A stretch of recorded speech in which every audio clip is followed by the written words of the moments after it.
We are having stew peas today. How do I prepare?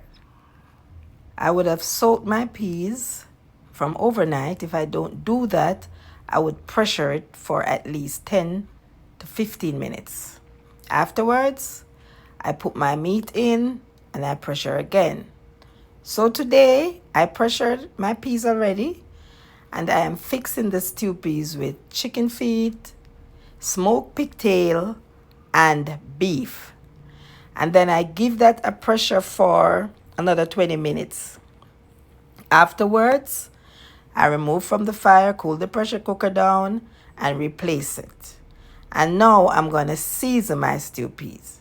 So I seasoned it with garlic, pimento, escallion, and that's all I use. Some people will put onion and tomato in it. No, I don't do that. Powdered season of choice. Mine is all purpose and I love fish seasoning, so I put fish seasoning in everything.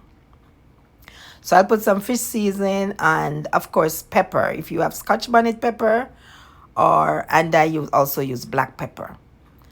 So those are the main seasoning that I use for my stew peas.